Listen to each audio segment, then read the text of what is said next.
I'm going to be all by myself over here today. Oh, wow. But you're not thinking about that at all. No.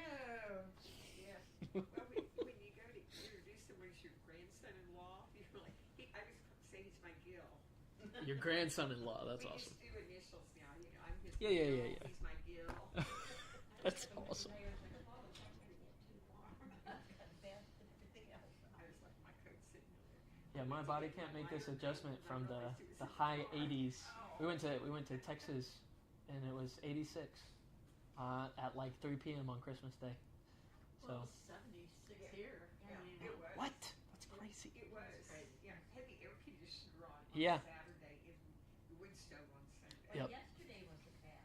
Well, when I walked out there this morning. well, yesterday was horrible. I thought yesterday was horrible. It didn't The bother me wind was yesterday. blowing so Yeah, hard. not a fan. I guess the way I was, the house Maybe the is way like, you were walking. was, even my steps Goodness. didn't get blown over like usual, so the Uh-huh. wind must be, there's a lot of pine cones that. I just want us to pick a lane. I want us to be either we're in winter or we're in summer. Yeah. And I feel like there's like only one right answer. And I live up on a hill, so the wind is really. My grandson, when he was with me on Sunday, he was like, "Grandma, the wind does not blow like this at my house." I've been surprised by how much wind is here. Like, we didn't have a lot of wind in Atlanta, which I liked. But, I mean, now I feel like I've just gone back home to Oklahoma. Yeah, I don't know if that's just because of the So I feel, they can't get out here, nobody yeah. out there. Who I don't snowed mind in? the weather, but the wind is just the most terrible thing. It makes your face feel like it's gonna come off, and you wonder why am I alive right now? Why am I living in this spot? Why would anyone choose to be from either of the Dakotas? I mean, who would Crazy. be crazy enough to do that? She Yeah, did leave. that's She got here. She got out. I still carry it in my heart. That's right. I love you. The whole state of South Dakota is a relative, trust me. You're all connected somehow. All connected. How funny. Everybody have a good Christmas? Yes? Good. Good celebrations. You have a Still good Christmas? celebrating. Yes, we're You're back. still celebrating. It's good. How can you still be It's celebrating? No, we're it's done. over. It's done. We're done. I'm saying we're Yeah. that's what Lou's doing right now. She's celebrating Christmas. Still or something celebrating? Like that. Yeah. Okay. Oh. Did you start the stream, by the way? Are we talking? did. Are we live right now? Yes. Okay. Yes.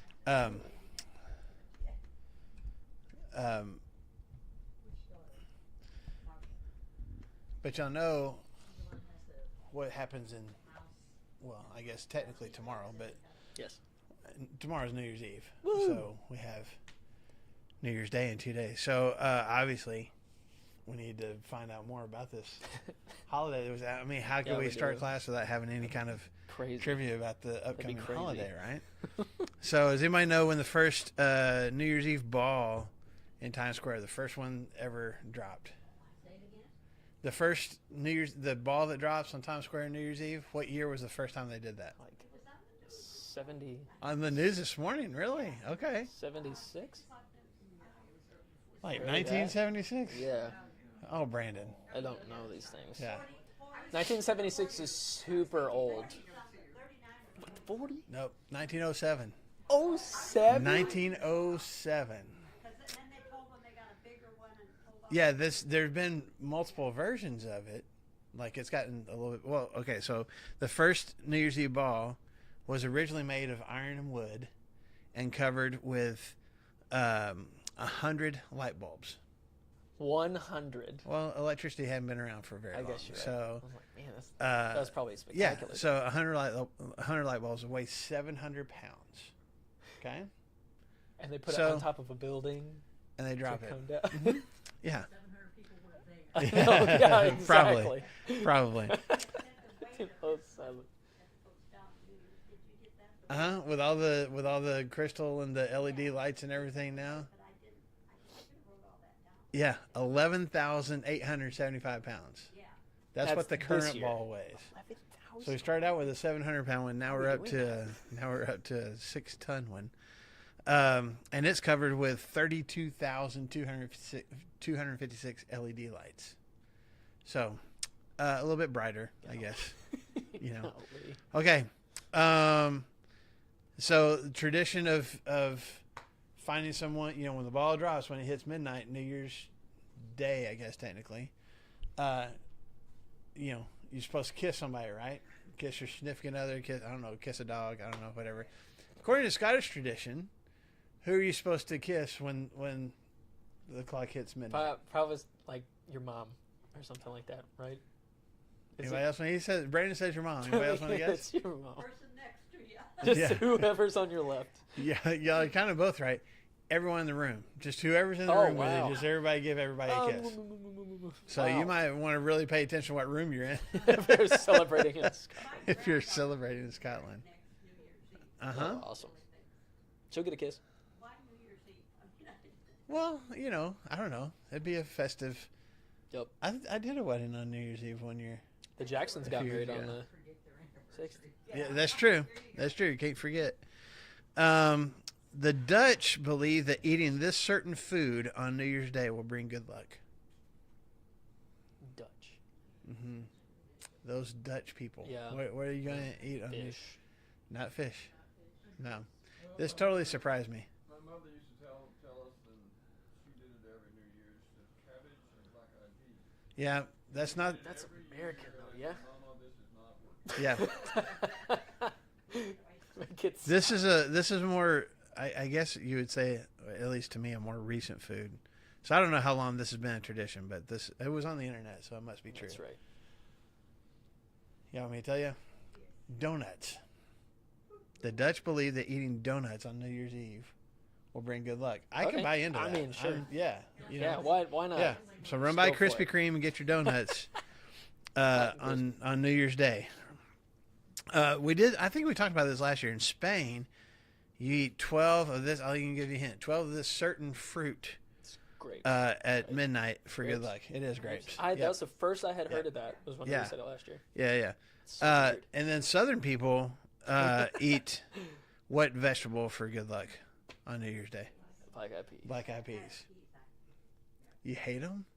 Oh, they're so good. It's because you're from the Dakotas, and people with better taste actually like them. Oh man.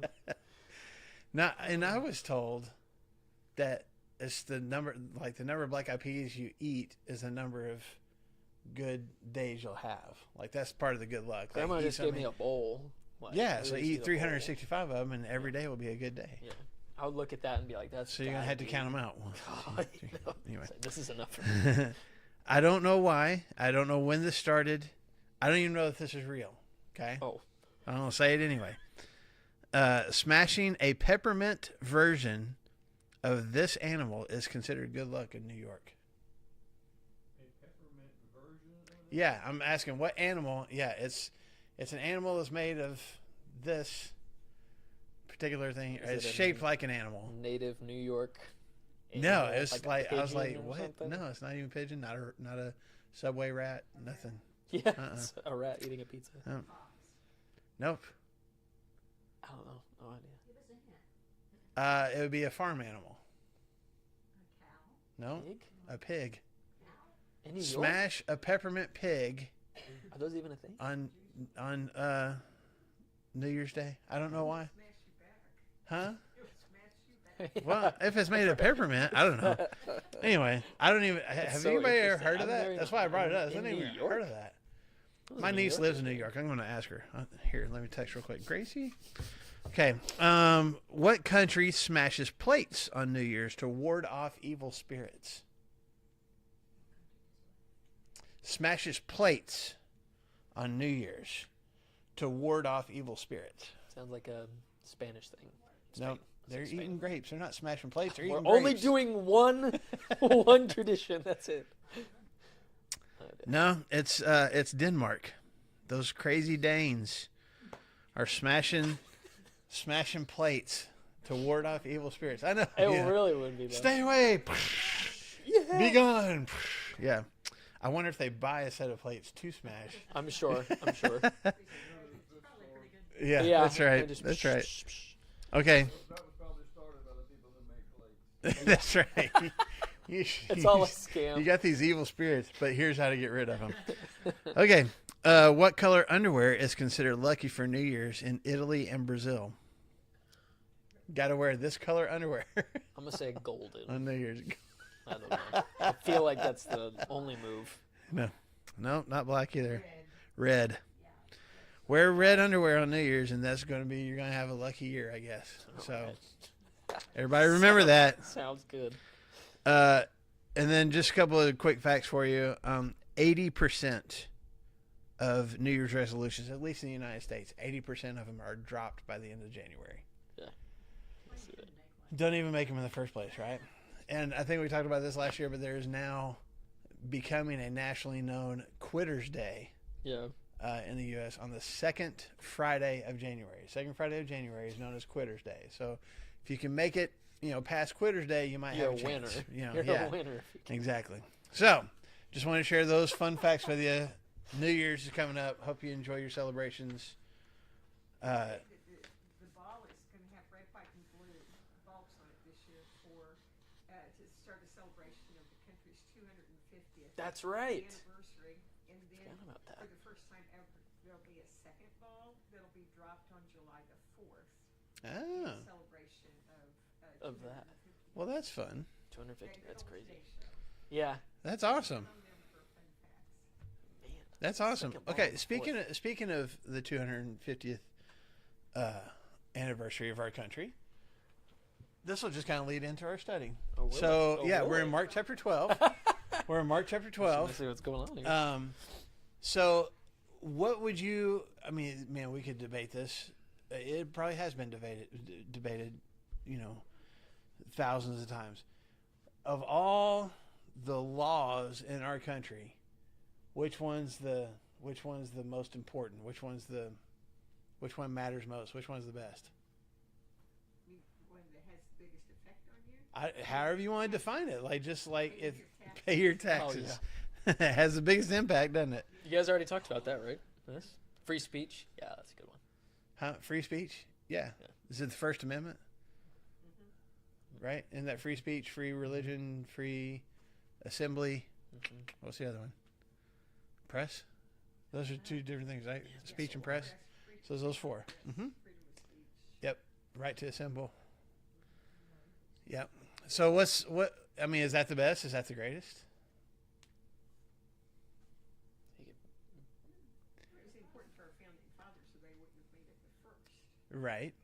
Well, they didn't even make it at first. It was the whole Bill of it was Rights the was Bill of added Rights to it after after. It was one of when we went. I think I told you guys this. Christy and I were in. She was at a conference in D.C. back in September, and so I got to just tag along, and we got to go to the National Archives where they have the Constitution, the Declaration, all those things on display, and they were currently displaying all the original or close to original copies of all the amendments over the crazy. years. That's crazy. All the Bill of Rights, and you had a whole bunch of them up to the maybe early 1900s were all handwritten, and then signed off on or whatever. That's cool. Yeah. So, they just had them in a row, and you just walk down the road and see, then you get to the typewritten ones and stuff. But even here's the one that Abraham Lincoln signed. Was it number 16? I think that abolished slavery and stuff. It was really cool to see all that on display. That's crazy. And you think about which one of those is the best? Is it these first ones up here? This Bill of Rights? Is it 16 over here? Is it the vote for the right for women to vote, the suffrage amendment? I mean, there's some really good ones. And then they have constantly on display 4 of the 5 pages of the original, or at least one of the original copies of the Constitution. That's always on display under glass. But then while we were there, they had a special display, the rarely seen in public 5th page of the Constitution. You remember me talking about this? Yeah, you were really excited about it. I texted him about it. I'm like, dude, this is, and all the staff was like, nerd. We were because having all staff it meeting is, while you said I'm like, I get to do this, man. incredible. And all it is it's a page that basically tells the states how to ratify the other 4 pages. Nice. Here's the Constitution. here's how you Here's go what to about, do. voting for this and ratifying it. That's all that page is really about. But really, But I was like, I got to see it. Nobody ever gets to see it. that's cool. Is it that important? I don't know. I don't even know if they stick to it anymore. Ugh. But think about when I just asked that question, like, what's the greatest law in all the books of the United States laws? What's the best one? And it got kind of quiet for a minute there, right? Because you start thinking about it, like, well, is it this? Is it? I mean, the Bill of Rights, all those freedoms. That's important. The slavery thing, hugely important. Yeah. The voting. Prohibition, repealing prohibition. Yeah. Both at least significant. Which one is the greatest? So I want you to think about it, just like in that moment that we just had, you had to really kind of pause and think about it for a minute, right? And if we started debating it, if Brandon came up with an answer, I could tear his answer apart. If I came up with an answer, he would tear mine apart, because you'd have different opinions. So think about that as we look at this question that Jesus asked. Now he's been in the temple. He's been asked these questions, challenging his authority. They tried to trick him with a question about paying taxes to Caesar. The question about the resurrection from the people who don't believe in the resurrection. Like, he's gone through all these different questions, and there's one more question that he's going to be asked, and then he's going to kind of flip the tables and start asking some questions himself. Yep. So let's look at verse 28, Mark chapter 12, begin verse 28. One of the teachers of the law came and heard them debating. Now, just real quick, this is like, if you go back through all the questions so far, his authority being questioned, him telling the story about the tenants who beat up and killed the servants of the landowner and the son, and then the question about paying taxes. They really thought they had him on that one. And then the marriage of the resurrection, didn't get him there either. But he's going through all these different discussions, and so here's this teacher of the law. So basically another Pharisee that hasn't been a part of these questions at this point, but he's been noticing how Jesus has answered these questions, and he's done really well, right? Noticing that Jesus had given them a good answer, he asked him, of all the commandments, which is the most important? And this question goes beyond just the 10 commandments, which, all seem pretty important. This is like going through, Exodus, Leviticus, Numbers, Deuteronomy. All of those laws. That's just the first 5 books. And then you go into the prophecies, and then you get past that into all the different laws that these Pharisees and scribes and teachers of the law have added over the centuries after the book of Malachi, before we get to the book of Matthew. The 400-ish years in between there's more rules and more laws, more regulations. Here's how you pray. Here's how you do Sabbath. Here's how, all these different things. There's hundreds of laws that Jesus could have chosen from. So why ask the question? Why does this teacher of the law ask this particular question? Because why? Whatever answer he gives, what's this guy planning to do? Pick it apart. Probably, more than likely, this is a question that Pharisees, these teachers of the law, would ask each other on a regular basis. What do you think is the greatest law? What do you think is the greatest law? They probably argued it already. And so this guy has probably had this discussion with other rabbis before. He's got his answer, and he's got his the barrels of his gun loaded. Like, he knows how just give me an answer, Jesus, and I'm ready to blast it out of the water, whatever it is. I think he's impressed, and I think he either sees this as a challenge, like maybe I can get him. I don't think he's truly curious. Yeah. I think there is an underhanded, like, I want to be the one to trap him here. Yeah, there might be a level of curiosity though, because it's just one guy. We don't have, they're all like, okay, guys, we've decided. That's true. We've decided on the question. Ones. Okay, let's walk up. Yeah. Walk up to Jesus and be like, okay, here's the question. It's this one guy, and he sees him disputing, and he's talking about taxes, talking about the resurrection. He's this parable, talking about authority and all that. And it says they're all disputing. He says seeing that he answered them well. Mm-hmm. He's like, man, this guy, there's people like that in my life that's like, how did you come up with that answer so quick? Mm-hmm. You just, like, that was a really hard question, but it seems like you have thought about the answers to every question that somebody could ask, and you're just ready for it. So there might be a little bit of that, but there also could be like, yeah, I really do wonder what he's going to say, because I've had this conversation with lots of other people, and I'm right and they're wrong, Yeah. or we agree on these things. I wonder what the guy with all of the answers that has performed lots of miracles and has some kind of authority, what he'll say to this as well.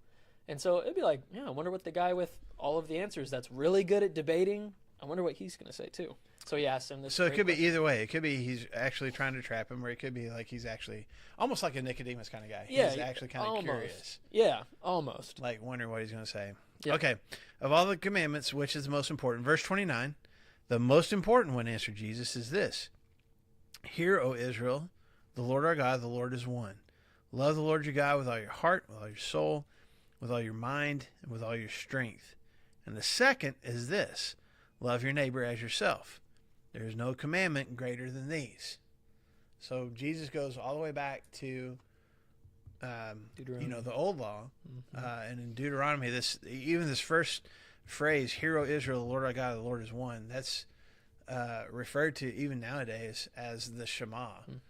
Shema means to hear, and so the first word of that phrase, "Hear, O Israel," and that's what Moses said to the people as he's getting ready to send them into the Promised Land. After 40 years of wandering around the wilderness, he gathers them together. It's like, okay, y'all listen up.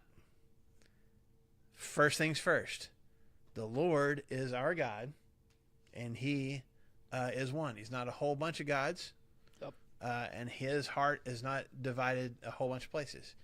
He is one God, and he is your God. And that's a very important commandment. That's the cornerstone of all that Moses says for the rest of Deuteronomy. So you love the Lord your God with all your heart, with all your soul, with all your mind, with all your strength. How much is that? Yeah, can you quantify that? Like, I mean, that's everything. Everything. I mean, think about it. If you love the God with your heart, what are you loving God with? What does that mean to love something or love God with your heart? it's like the seat of your affections, or like where's my passions at? Yeah. What, are the What things do I that care really about? care about? Yeah. So God should be the thing that you care about, or that you're most passionate about. Okay. Love the Lord your God with all your soul. Is that the same thing as heart, or is that a little bit different? I see it differently. Okay. I see that each one of us has been given a unique soul, Mm-hmm. and nobody else has, Yeah. Mhm. and that's what will last for eternity. Yeah. So I see that the soul is a little different. That's the uniqueness of God in each one of us. I agree. For those watching online, that we have our unique. Each of us has our unique individual soul. It's what makes us us. Yep. How do you love somebody with your soul? It's the relationship. It's a connection. We use that word nowadays. We talk about, have you found your soulmate, right? The one that you're truly connected with, and I think that is kind of what Moses was getting at. Like I'm not just going to be. I can be. There were lots of people. Let me start this sentence 3 different times. Do it. There's lots of people in the Old Testament and the New Testament that were zealous for God, right? That were passionate about God, but didn't necessarily have a relationship with him. You see the difference? Like Jehu, I think of him in 2 Kings chapter 9 and 10, even tells people, hey, come watch my zeal for the Lord. And he goes and slaughters a whole bunch of priests and Nice. prophets of Baal. Not a good dude, though. Like, didn't really have a connection with God. Did things on behalf of the name of God, but didn't have a relationship with him. So that's where I'm agreeing with you. I think there's more. It's more about this is me, that I am connecting myself to God in a more intimate way. Love the Lord your God with all your heart, with all your soul, with all your mind. How do you love God with your mind? I mean, this. About him more than another thing. Yeah. What's guiding your thoughts? Mm-hmm. What's on your mind? What were you going to I say? think this would be, if we're talking about our hearts and our passions, and then the soul, the relationship. One thing that makes me love Morgan more is realizing, wait, you really don't like this? Like it's the informational part too. This is the learning about. This is reading God's word and allowing that to burn your affections more brightly.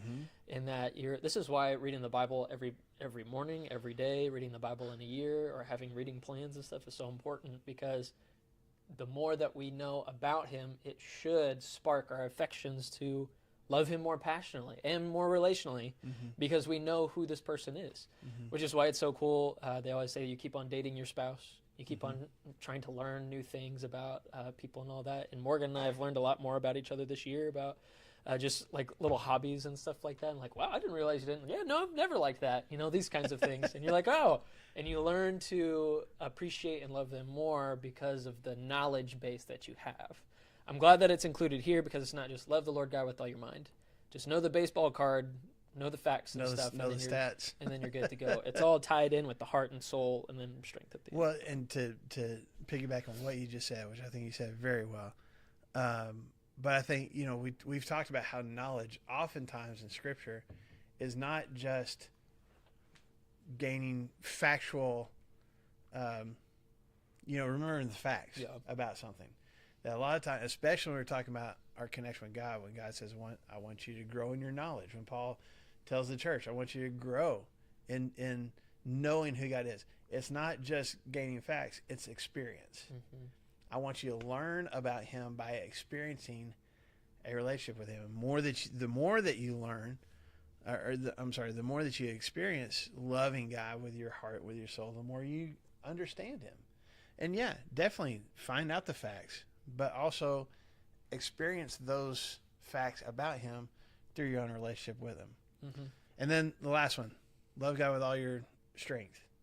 Just that's what the bulk of my energy goes towards, is loving God, is getting closer to Him, is trying to be like Him with everything that I actually physically do.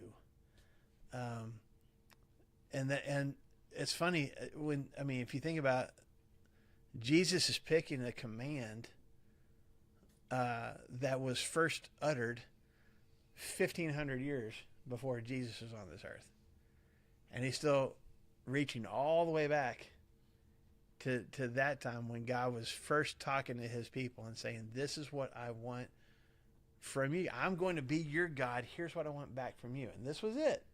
It's like this is the core of what God always wanted from His people.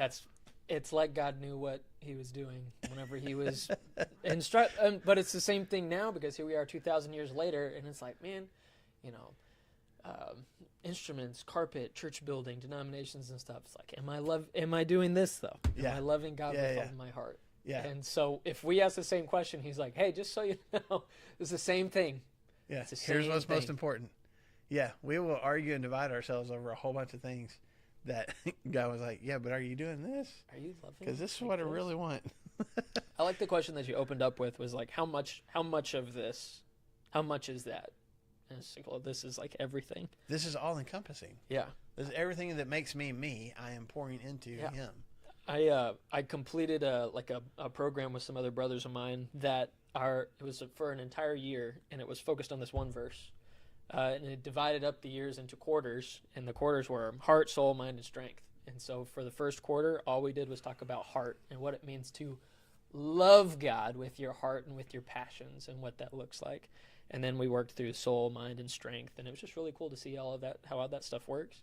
But it just goes back to, okay, well, if I want to spend a year trying to figure something out with God, this is a really good spot to start, of like, well, what does it really mean for me to love God? Because what if I don't love God right now? He's cool, and He does things for me, but also He's let me down at times. So how do I love this God? And then as you investigate those things, I think that's why Jesus says it's the most important, because this is packed with so much stuff. Yeah. When I read this, I'm always convicted that I don't think I've made that yet. I don't think I'm looking that hard at this, but I should. Yeah. Yeah. And also, I'm not sure that as a human in the flesh,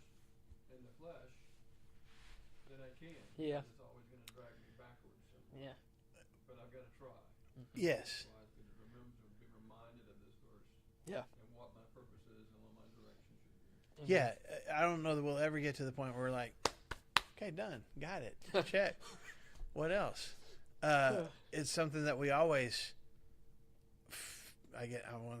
fail at and grow in, you know? But isn't that the same characteristic in all our relationships? Yeah. I mean, whether it's family, marriage, I mean, like we have periods of time where, man, things are clicking and we are getting along, and not just getting along, like things have never been better. And then, you know, months down the road, like, What is going on? you know, or just distant, Yeah. you know, from each other. And then we come back. I mean, relationships they're fluid. And this is one of the things that my wife, Christian, and I have talked about multiple times. Not that I don't want to be overly critical about, you know, people in our upbringing, because they did instill our faith in us. But we both feel like we, either through our experiences or the teaching or whatever, kind of had this concept of religion growing up, that it was just about checklists. Here's the things that here's your list of facts you need to know, and here's the things you need to check off and make sure that you're doing right. And here's the things you need to make sure you're staying away from. And as long as you're doing more things right, and, you know, it was really just about putting in my own effort and making sure that I'm doing enough of all the right things that God will be happy and hopefully let me sneak into heaven one day. And man, the more you read through Scripture, even what Jesus is saying here, there is nothing here that in and of itself is about a checklist. This describes a relationship. Like you can't look at this and only limit yourself to, okay, give me the list of do's and don'ts. It's about relationship. I want to know God more. Do I spend more time in the Word? Yeah, so that I can know Him more. But I also want to pay attention to what, like, the Spirit and how is He actually moving? What is He empowering me to do? What is He doing in my life right now? And how am I responding to that? Because that's what a relationship is all about, you know? And I think that's what Jesus is getting at here. Like, He's talking to a bunch of guys who have spent the bulk of their lives figuring out the checklist. And are good at it. And are really, really good at it. And are really good about arguing about it. And He's going, okay, let's get back to the beginning. What did God want from the very get-go? A relationship.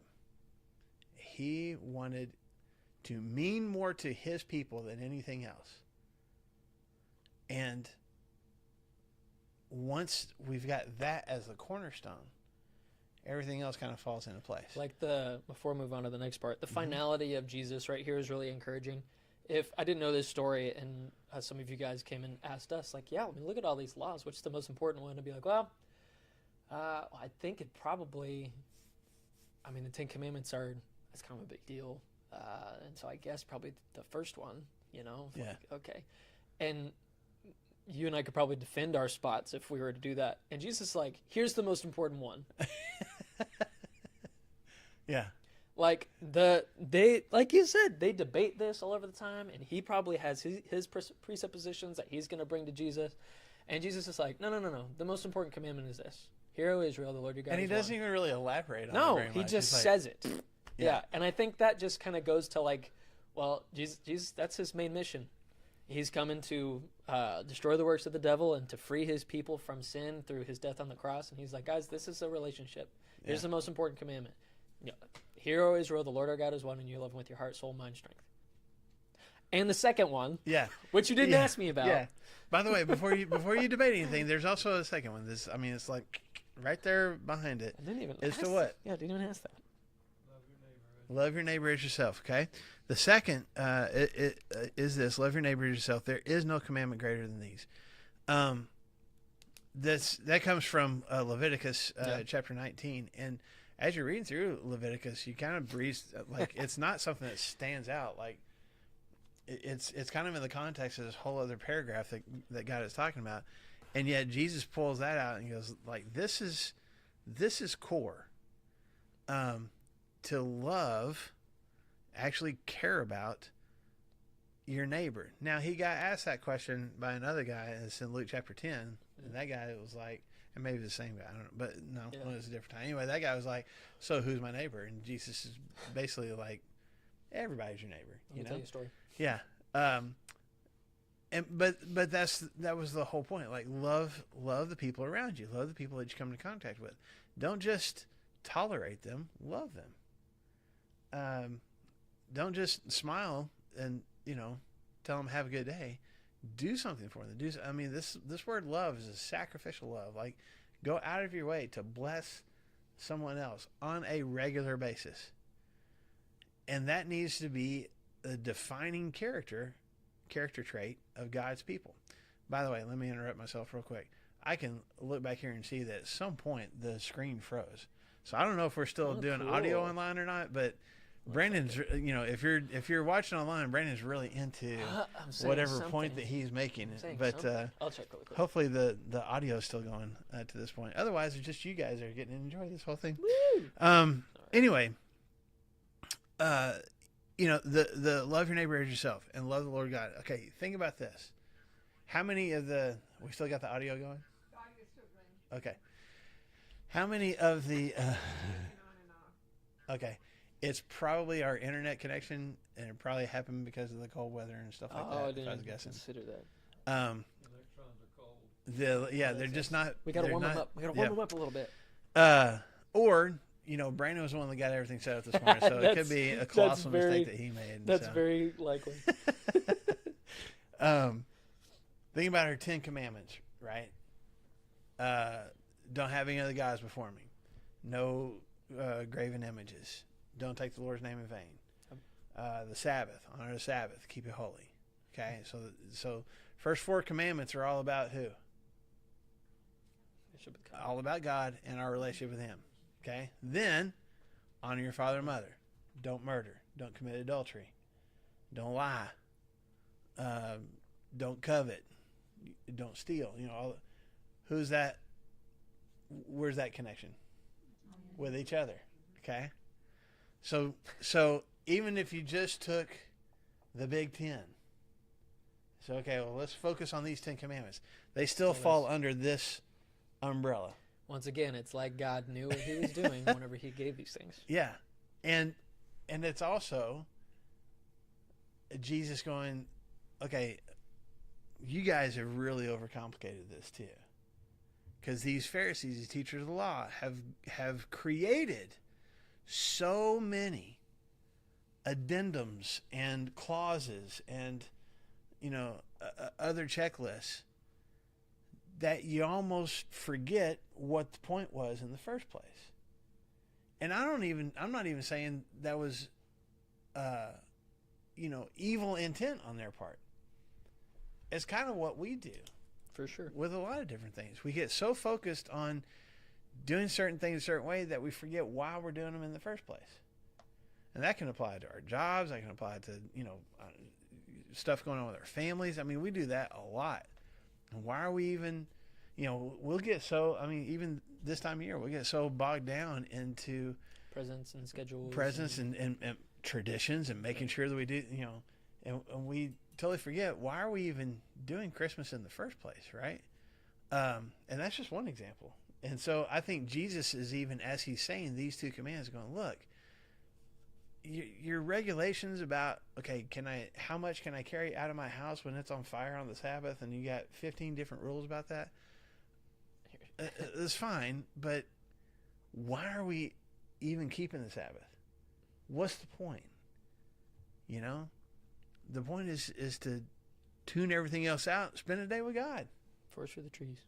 You know, and that's just one example. I mean, they could go through all these different rules about what you wear in the marketplace, how you wash your hands. We already went through that in Mark chapter 7, right? Did you wash your hands right? And Jesus is going, oh, do you even love the people around you that maybe aren't washing their hands right? You're yucky on the inside. Are bro. you doing anything about that? And I think that's what Jesus is trying to get them back to here. These are the 2 greatest commandments, because everything else you guys are worried about actually attaches back to these 2. And if you're not working on these 2, the other stuff that you're focused on doesn't really matter. Yes, sir. The term neighbor is something I dwelt on, or God spoke street or the guy across the road or somebody, I would help them and then come home and be angry and mad at my family. Yeah. Okay, and God said, they're also your neighbor. Right. Right. They live in the same house. They're not next door, but Yeah. but they are your neighbor. Yeah. Yeah. Yeah. It's the people that we come into contact with. And even, I mean, if you go over to Matthew chapter 5, Jesus even says, you know, you guys have, like, you Pharisees, you experts in the law, have taken God's command, love your neighbor, and added another clause to it, which is what? Love your neighbor, but hate your enemy, right? And that was the law. That was okay. That's what the rabbis of Jesus' day said. Well, that's fine. Hate the Gentiles, hate the Romans, hate the, you know, the Greeks and other people that are not full of Jews. Love your neighbor, hate your enemy. And Jesus flips that and says, I'm telling you what God wanted in the first place was for you to love both. Love your neighbor, yeah, but also love your enemy. Pray for him. Do good things for him. Try to bless him. That was revolutionary.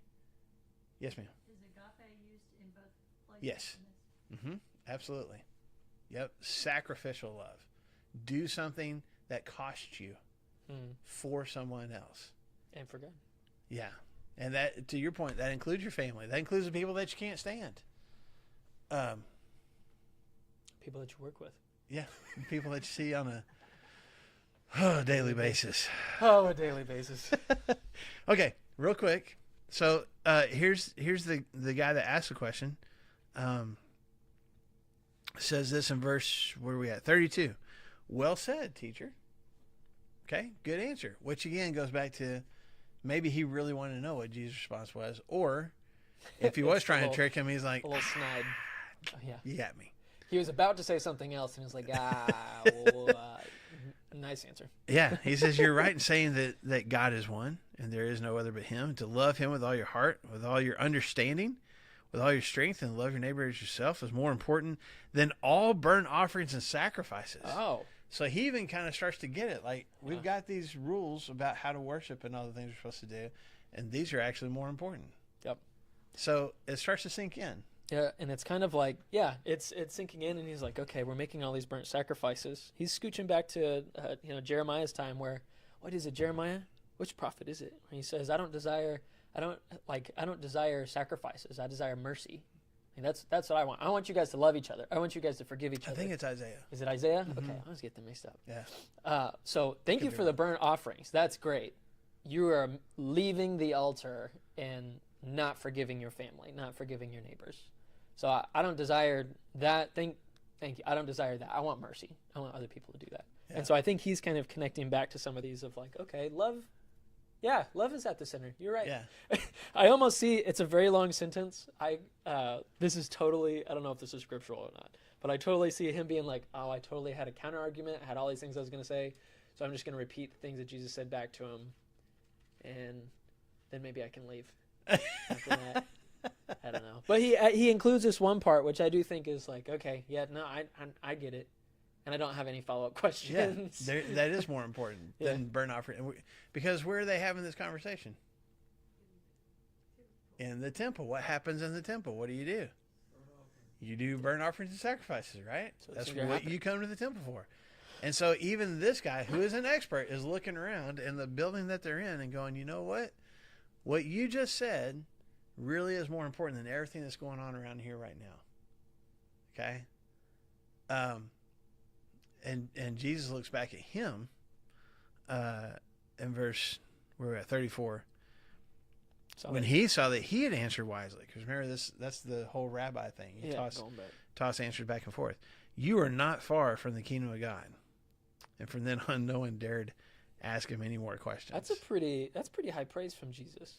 For sure. For this guy. That's where I think that there's probably an earnestness here in this guy more than maybe he did come initially. You know, those things happen with Jesus. I'm coming up to trap, and you're like, well, you know what, Jesus, I believe in you. You're the you're the savior, something like that. Yeah. Where he came up maybe with some ulterior motives, but then in the end he leaves with more wisdom than he came with, and answers Jesus wisely. And he's like, hey, you're getting it.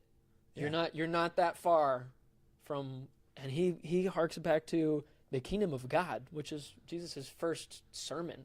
The kingdom of God is near. Is at hand. It's at Right. hand. Yeah. He's like, you're there. You're right there. The message I've been preaching from the very beginning. You are right there. That's pretty high praise for a...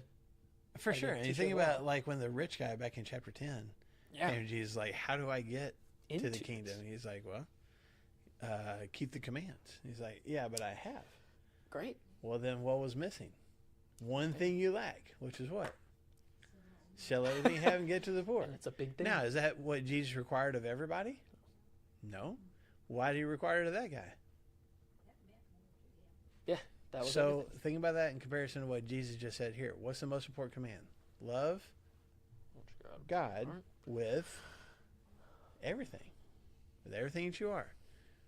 What did the rich man in chapter 10 love more than God? Was he doing the right things? Was he doing them well? But the relationship wasn't there. That's what he said. Love the Right? Lord your God with all of your heart. Where So- are your passions and your affections? And so that guy walks away sad because he had a lot of money and he loved it more than he did God. Jesus tells this guy, you're You- close. Close. You are not far away. You're getting it. You're getting there. So it is a definite difference between the two, Yeah, for sure. for sure. I think it's funny that Mark is like, and that's when they stopped asking. And that was the end of like, okay. Maybe we don't ask this guy with authority. We don't ask him these questions Yeah, anymore. because they've all tried. The Pharisees tried, Sadducees, Herodians, this random guy. Everybody's tried, and nobody's been able to discredit Jesus or be able to accuse him of blasphemy or anything else. Yeah, they're actually helping him gain more followers. Yeah, We need to change. Well, they do. Let's Yeah. change strategies. there's Yeah. Well, if we can't trap him, let's just kill him. there's probably somebody's like, all right, let's huddle up again, and somebody else is like, no, just stop, you're making it worse. Just stop. Go take a nap tonight. We'll regroup tomorrow. Okay, man, we're at the kind of a we'll start it anyway. So while Jesus was teaching in the temple courts, and I can't remember, Phyllis, is this you that asked, or somebody asked last week or the week before, like, what's the time frame here? And Mark doesn't say this all happened in one day. So this could be, one day somebody asks this question, and then the next day he's got a couple more of these questions or whatever. Yep. So again, Mark doesn't say, and then on Thursday, Yeah. here's what happened. It's just while he was teaching in the temple courts. So it could be the next day. We don't know for sure. Okay. But now Jesus asks the question to the people that are listening to him, to his disciples, and even just these random followers that are interested in this new rabbi that showed up. In the temple. How is it that the teachers of the law say that the Christ, or the Messiah, is the son of David? David himself, speaking by the Holy Spirit, declared, "The Lord said to my Lord, sit at my right hand until I put your enemies under your feet." So people saw that quote from David hundreds and hundreds of years ago as a prophecy or looking forward to the Messiah. Okay. David, verse 37, David himself calls him Lord. How then can he be his son? And the large crowd listened to him with delight. So why does Jesus even ask this question? What's going on? Why is he bringing this up? He's trying to make them see that he's both human and divine. Mm-hmm. And the fulfillment of prophecy all the way back from the days of Yeah, David. he's the ultimate fulfillment of the prophecy because he is both from the line of David, but he's already said before, and Mark doesn't capitalize on this nearly as much as for sure John does. I think Matthew does too. But man, John really talks a lot about Jesus explaining his eternalness. Yeah. Divinity? Yeah. How he Using has miracles always and been, stuff. how he was before Abraham, and and they're like, you're not even 33 years old. How are you saying that you're older than Abraham? Great question. Why don't you think about that for a little bit? Yeah. So Jesus, again, this is a teaching method of rabbis is not just to lecture and tell you everything that they think, like Brandon and I do, but to ask a question and let people respond, and then they respond back to that. So Jesus is using a typical rabbi teaching method. Why do we believe that the Messiah, this chosen one, is going to be descended from David when David himself calls him his Lord? How can he be calling someone his Lord who is, and he said, he calls it like it's in the present tense. Also his son. He says, he tells my Lord, well, it's somebody that's already David's Lord. How can that be the son of David? And what's the answer? Well, first off, if you're talking about rabbi stuff, I learn so much better whenever a teacher or somebody in front of me, it just says, yeah, make that make sense. And then you answer and the teacher's like, well, what about this? And you're like, well, I don't know. And then other people go and other people kind of answer. And then like you would hopefully get to like, yeah, here we go. We figured it out ourselves. We're taking these steps ourselves, going on this journey ourselves to try and figure out the answer. Because Jesus is, he's not trying to be like, hey, this is a pretty hard question. Haha, think about that. Let's move on to the bewaring of the scribes, which is next. Yeah. Right? This is an effective teaching method to like, hey, think about it. Okay, think about these things. Yeah. And it's a hard question. No, Christy says all the time, she is on to me all the time, but like she talks about how, and she tells her principals and her teachers this too. Like if the teacher's the only one doing the talking, nobody's learning. Like you have to, which if y'all have ever been in a class, even here at church, or in a small group that my wife is a part of, she will say, okay, find your talking partner, turn to the person next to you, and here's the question you're going to answer, and then because that's how you learn is by doing the talking through it, yourself. And so it is an effective teaching method. But I think Jesus is also, this is part of why I think he asked the question. I think he's trying to not even just get across to the other rabbis who might be sitting in the back of the crowd, but even this new group of followers that has started showing up since he came riding in on the donkey and since he was flipping tables and things like that. They may not be fully aware. Like all they know is people say he's the Messiah. He's the chosen one, and boy, he seems to be saying things with authority and doing things with authority. I think he combating with the scribes. And I wonder if, and I think there's other scholars this isn't revolutionary for me. If Jesus is using this as a way to say your picture, your perception of the Messiah is too small. Like you have taken the picture that God has always had of sending his chosen one to rescue his people and to create this new kingdom.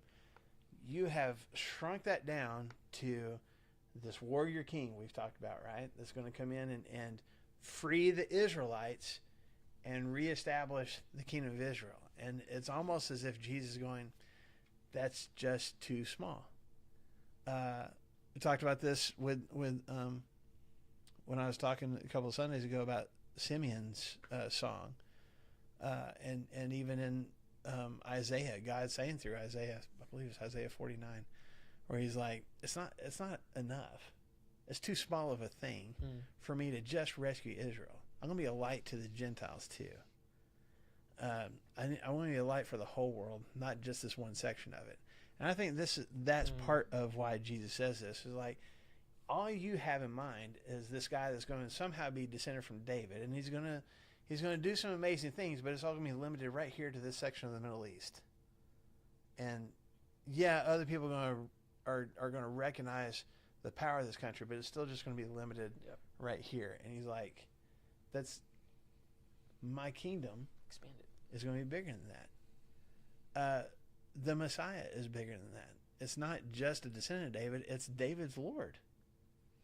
It's not just someone who is limited to this time frame. It is someone who goes beyond time as we can even fathom and understand it.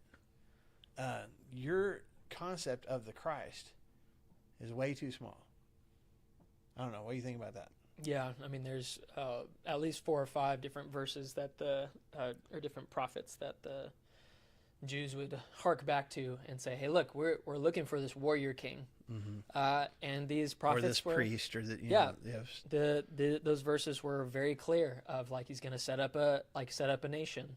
The same thing with Isaiah. The government is going to be on his shoulders. How could it be more clear than that? That's what we're looking for. Somebody that is going to upend the government, and government will be on his shoulders, and he will be a king, and there will be peace in Israel. And so they're looking back at these Old Testament prophecies and saying, that's who we're looking for. And that's great. There will probably be a human that comes and might do those things. But all of these, what I love about that is that there's been so many influential humans in history that have done amazing things.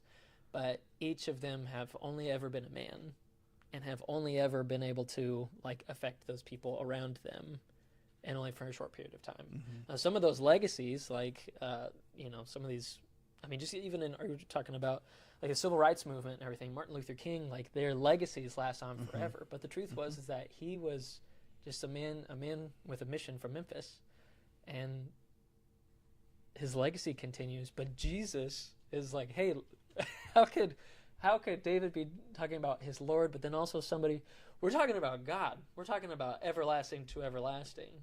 That's the kind of Messiah that we're talking about. Love the warrior king thing. That's going to be great. I'm actually going to do that too, in a different way than you think. But like you said, it's too small a thing for me to just be this one thing. Yeah. So I'm going to be all the things. Yeah. Open up your brains. Yeah. I'm going to be.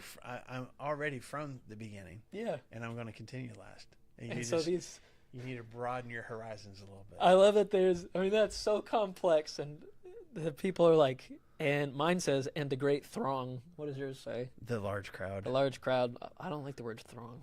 And the great throng heard them gladly. Like he says those things, and I am sure they don't even get it. But they're like, man, keep going. Like, I love everything he says. Did you hear what he just said?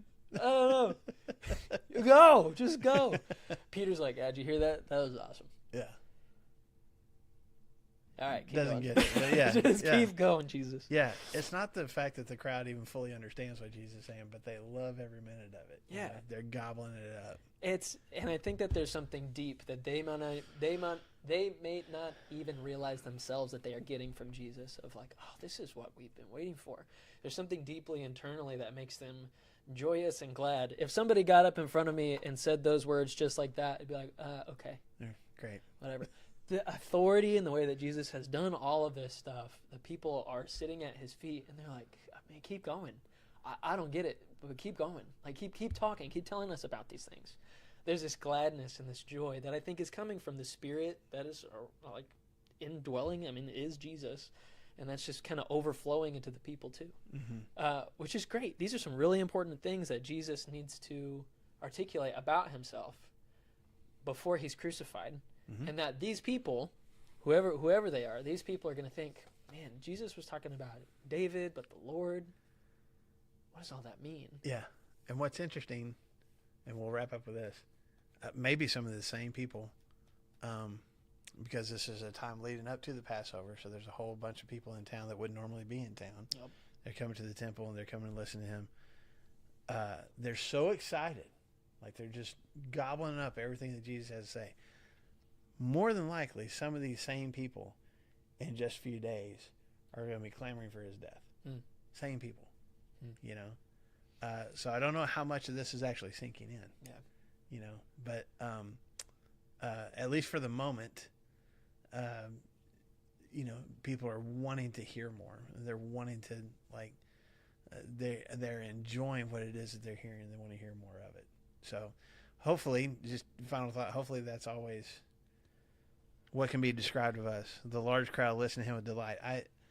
I hope that's always where I am when I'm listening to the words of Jesus, that I listen with delight, that I'm not viewing it as a chore or, as a scolding or anything else. I'm viewing his words with delight. Man, I love it. I can't get enough of it. I hope that's always where my heart is. I think that comes back to continually praying for God. I don't know if I love you with all my heart. Help me get there. I Yeah. don't know if I love you with all my strength. Help me get there with all my soul and with all my Yeah. mind. God, help me get there so I can receive your word gladly. Yeah.